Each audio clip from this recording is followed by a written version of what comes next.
even meet me in the man who needs you, who meets you in a hidden way on the street, in the stranger. Because Jesus is not imprisoned to his church, and there is even a Christianity which is without a church. When Jesus asks his disciple who they think he is, and they don't know what to say, and he is expecting an answer, then Peter, he says, "You surely is the living Christ, Messiah." And we have two reports. The scriptures very often contradict each other or say the things in a different way. And in one of the textures in St. Matthew, Jesus praises Peter because he said this to him, that he was Messiah. In the other version, from St. Mark and St. Luke, he says that they have to keep secret about it. They must not tell in the world, because this truth is hidden.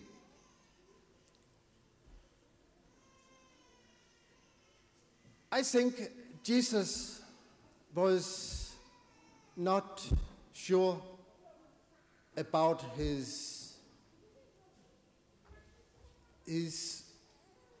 relation to God.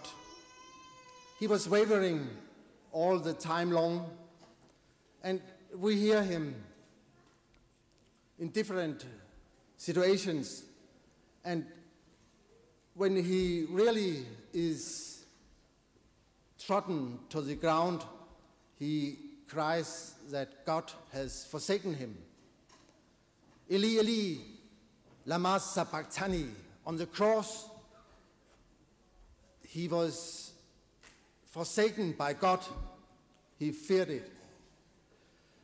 Jesus was in pains and in horrors and in temptations, and he was thirsty, and he was sleeping, and he was desperate, and he became angry, and he suffered all the passions which a man in this world is suffering, because he was a true man.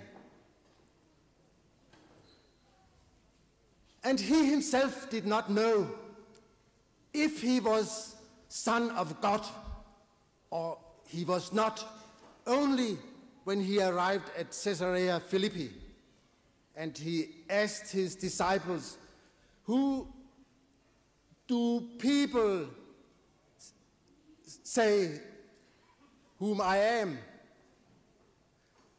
And then they said, "Well, some say Elias, some say the resurrected John the Baptist, some say this, some say other things." Then he asked them, "But whom do you believe the Son of Man is?" And then only Peter took courage and came with the confession, which is the Christian church. And on this word of Peter, Christ wanted to build his church.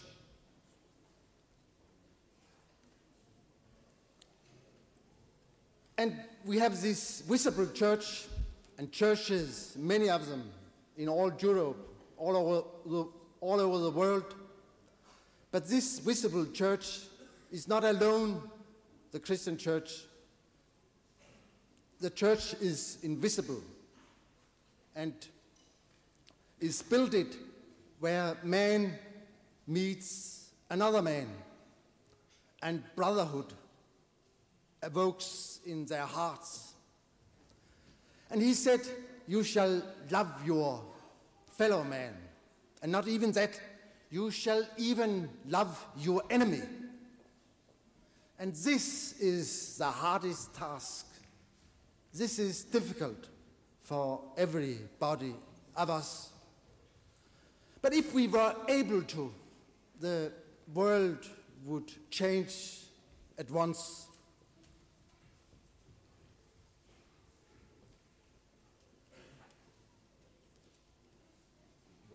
How long time do I have?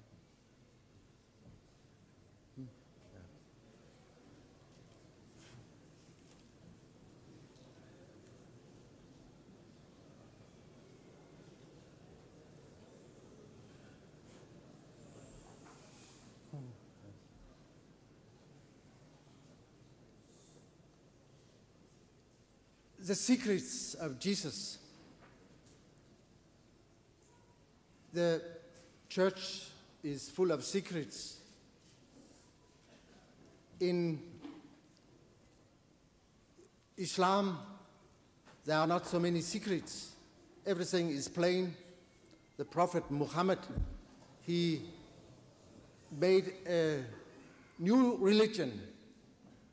I read that he said at the end, I think Surah 5, in this way I have made you a religion, Islam, to follow. And naturally, you must love Muhammad, which your fathers have told you about. And I think naturally we must love in our culture, we must love Jesus, our brother, and whom we call our Savior. Because he is the Son of Man, we say. He is the one we bears in our heart by our love. Because we love him, we bear him in our heart, and when the time of our death is coming, we call for him. And then he comes from the inside of us. Because he is so close in many ways. He is the Word himself in which we address each other. So I hereby what you had expected know that I say Jesus is God. He is the greatest lover of this world because he was able to love man from here to the end of the world. And I think there is a truth in the death on the cross. There is a hidden truth.